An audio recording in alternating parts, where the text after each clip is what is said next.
Hello everyone, आप सभी का एक बार फिर से स्वागत है आपका अपना YouTube channel study right with Sunil में।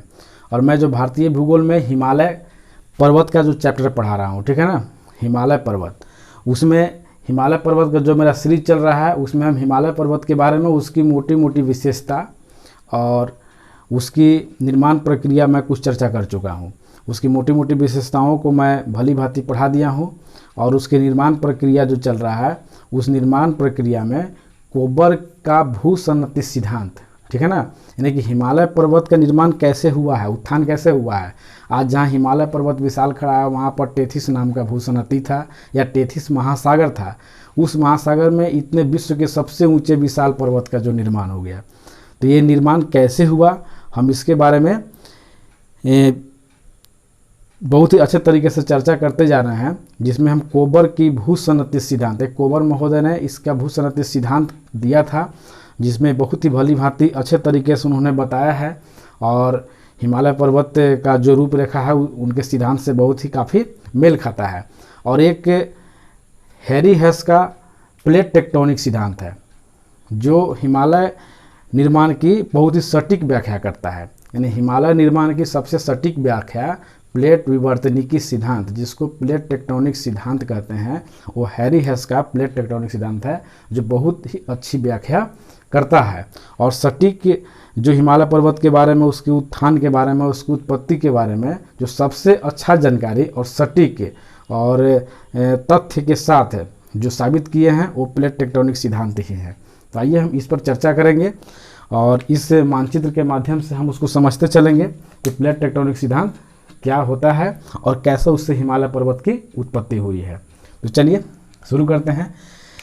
प्लेट टेक्टोनिक सिद्धांत यह किसने दिया था? हैरी हेस। जो हिमालय पर्वत के बारे में जो बताया है हैरी हेस,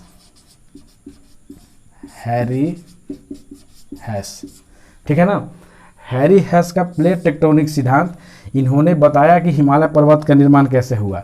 सबसे पहले आइए इस हिमालय की निर्माण प्रक्रिया को समझने से पहले थोड़ा सा समझ लें कि प्लेट टेक्टोनिक क्या है, प्लेट विवर्तनिकी क्या है। ये जो प्लेट टेक्टोनिक है ना, ये प्लेट टेक्टोनिक क्या होता है, प्लेट क्या होता है। तो जैसे कि हम ये जानते हैं कि यह पृथ्वी गोलाकार है, ठीक है। ये मान लीजिए कि पृथ्वी गोलाकार है। इस गोलाकार पृथ्वी के क्रस्ट यानी ऊपरी भाग को क्या बोलते हैं? क्रस्ट बोलते हैं, ठीक है।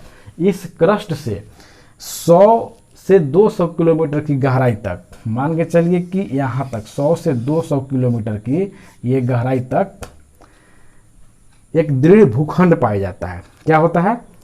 पृथ्वी के क्रस्ट से ऊपरी परत से लेकर के 100 से 200 किलोमीटर, कहीं कहीं पर 100 किलोमीटर भी होगा, कहीं कहीं पर 200 किलोमीटर भी हो सकता है, ठीक ना। तो उतनी गहराई तक क्या है कि एक पृथ्वी का दृढ़ भूखंड पाया जाता है, ठीक है, जिसे प्लेट कहा गया है। जिसे क्या कहा गया है? प्लेट कहा गया है।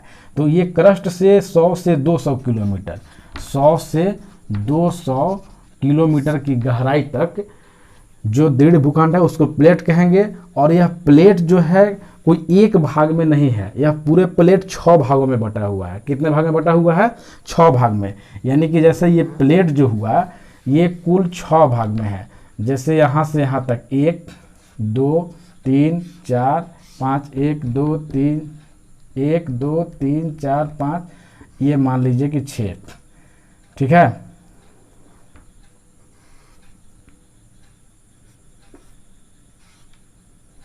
आप इसको समझिए, ऐसे समझेंगे।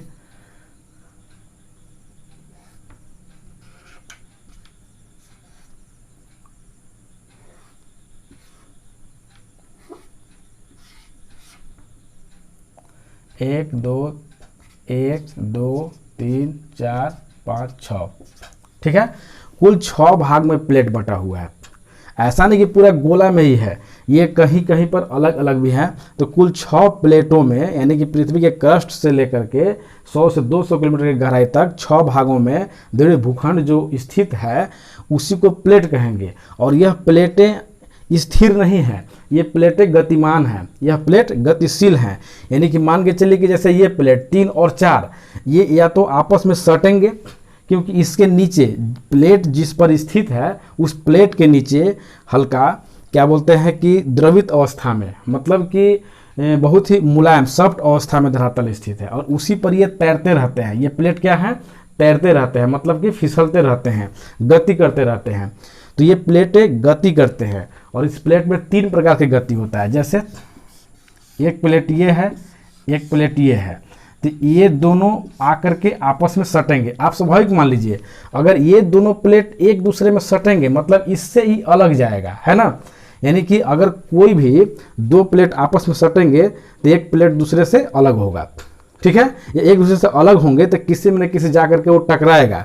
जैसे कि अगर यहाँ से 3 और 4 प्लेट अगर एक दूसरे से अलग दूर हटेगा तो 3 जो है 2 में टकरा जाएगा और 4 जो है 5 में टकरा जाएगा, टकराएगा ना। अगर 3 और 4 एक दूसरे से अलग हटे तो 3 2 में टकराएगा और 4 5 में ला करके टकरा जाएगा। तो गति जो होता है प्लेट में उसी के बारे में अभी हम चर्चा कर रहे हैं। पहले इसको समझ लो, उसके बाद हिमालय की निर्माण प्रक्रिया अच्छा तरीका से समझ में आएगा। और एक प्लेट क्या होगा, इस प्रकार से गति करेंगे, एक दूसरे से दूर हटेंगे। ये जो एरो देख रहे हैं ये आपस में आकर के टकराएंगे 2 प्लेट, और कोई 2 प्लेट ऐसे होंगे जो एक दूसरे से दूर जाएंगे और कोई 2 प्लेट ऐसे होंगे जो एक दूसरे के अगल बगल सरक जाएंगे। ये इधर जाएंगे और ये इधर जाएंगे, यानी कि एक दूसरे के अगल बगल से पूरे जैसे ऐसे जा रहे हैं, ये आपस में टकराएंगे नहीं बल्कि बगल से सरक जाएंगे, ठीक है ना। तो इस प्रकार से प्लेट में 3 प्रकार से गति होता है। समझ गया बात को, ठीक है। तो ये जो 3 तरह के जो गति है प्लेट में, जब 2 प्लेट एक दूसरे से टकराएंगे और कोई जो कमजोर प्लेट होगा वो एक मजबूत प्लेट के नीचे दब जाएगा, तो इस प्रकार की गति को अभिसारी प्लेट या ऐसे प्लेट को अभिसारी प्लेट कहेंगे, ठीक है ना। और जब 2 प्लेट एक दूसरे से दूर हटते हैं तो उसको अपसारी प्लेट कहेंगे। और 2 प्लेट जब एक दूसरे के अगल बगल सरक जाएंगे तो उसको रूपांतरण प्लेट कहेंगे, ठीक है। तो इस प्रकार से प्लेट में 3 प्रकार के मुख्य गति हुए। अब इसी में से प्लेट विवर्तनिकी सिद्धांत इसी को बोलते हैं। जब प्लेट में जब गति होता है उसको प्लेट टेक्टोनिक बोलेंगे। तो प्लेट टेक्टोनिक आप समझ गए होंगे कि प्लेट टेक्टोनिक क्या है, प्लेट विवर्तनिकी क्या है। इसी के आधार पर हैरी हेस ने हिमालय की निर्माण प्रक्रिया को समझाया है। तो आइए हम उसको समझते हैं। तो हैरी हेस ने क्या बताया, जो हैरी हेस भूवैज्ञानिक थे उन्होंने क्या बताया हिमालय पर्वत के निर्माण के बारे में कि आज जो प्रायद्वीपीय भारत है, यानी भारत का ये वाला हिस्सा, आप इस मानचित्र में यहाँ देखेंगे, यहाँ से ये वाला हिस्सा जो है प्रायद्वीपीय भारत है।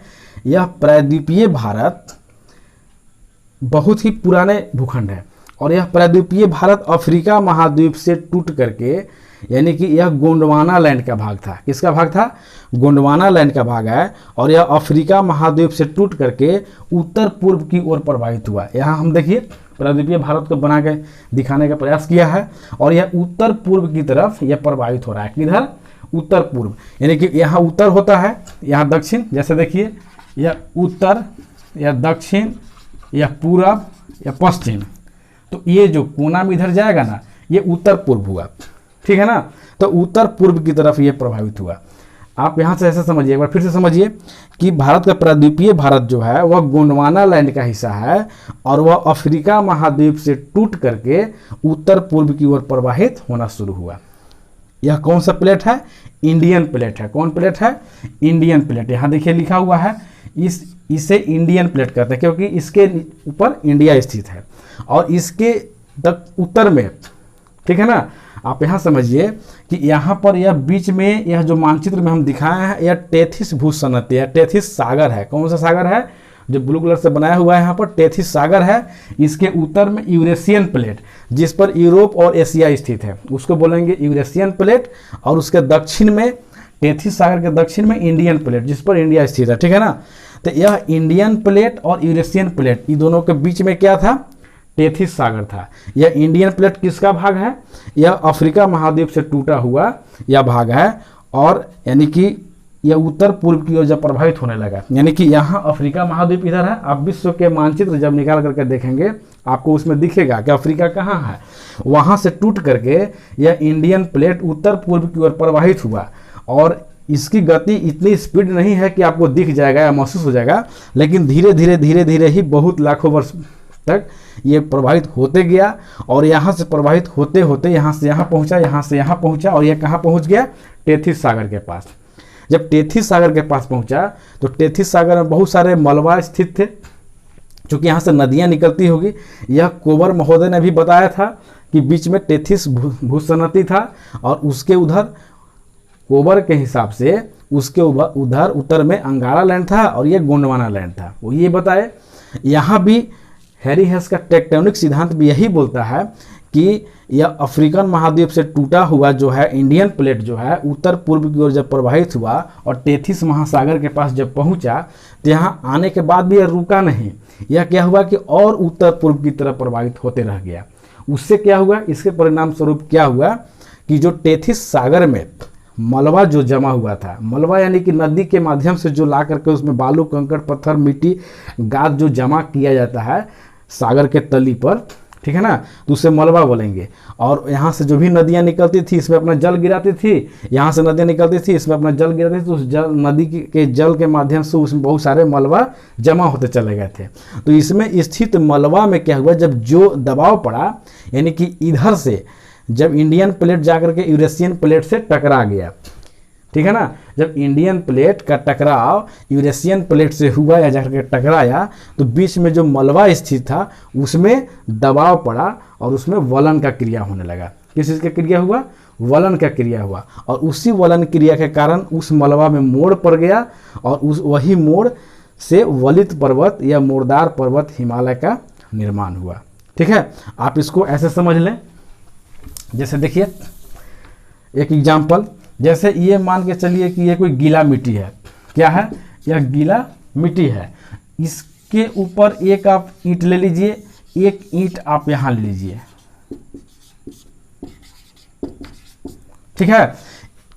एक ईंट से इधर से दबाइए, ये बीच में मिट्टी क्या होगा, अगर आप ये थोड़ा गीला मिट्टी है उस हिसाब से मतलब अगर इसको दबाएंगे तो क्या होगा कि यह ऊपर उठ जाएगा। जब इसको आप ऊपर कीजिएगा तो मिट्टी जो है वह दब करके दबाव के कारण यह ऊपर ऐसे ऐसे ऐसे ऐसे उठ जाएगा ना। तो ये क्या हुआ, एक पहाड़ का रूप बन जाएगा। तो ये कम मिट्टी है तो पहाड़ तो नहीं बन जाएगा लेकिन उसका रूप रेखा तो ले लेगा ना। तो उसी प्रकार से जब इंडियन प्लेट जाकर के यूरेशियन प्लेट से टकराया तो टेथिस सागर में स्थित जमा मलबा में मोड़ पड़ गया, यानी कि वलन की क्रिया हुई, मोड़ की क्रिया हुई। और वही वलन की क्रिया जब हुई तो यहाँ पर वलित पर्वत यानी कि मुर्दार पर्वत, फोल्डेड माउंटेन यानी हिमालय कैसा पर्वत है, फोल्डेड माउंटेन है। तो उससे एक हिमालय पर्वत की उत्पत्ति हुई। ठीक है, तो इस प्रकार से आप समझ गए होंगे कि हिमालय पर्वत की उत्पत्ति प्लेट टेक्टोनिक सिद्धांत कैसे वर्णन करता है। समझ गए आप ना, यानी कि हिमालय पर्वत की सटीक व्याख्या प्लेट टेक्टोनिक सिद्धांत करता है। तो इस प्रकार से आप समझ गए होंगे कि यहाँ पर टेथिस भूसनती है और मतलब टेथिस सागर जो पहले स्थित था और उसमें स्थित मलबे में जब वलन पड़ा प्लेट इंडियन प्लेट को टकराने से यूरेशियन प्लेट में, इससे देखिए प्रश्न कैसे बनेगा आप इसको समझिए।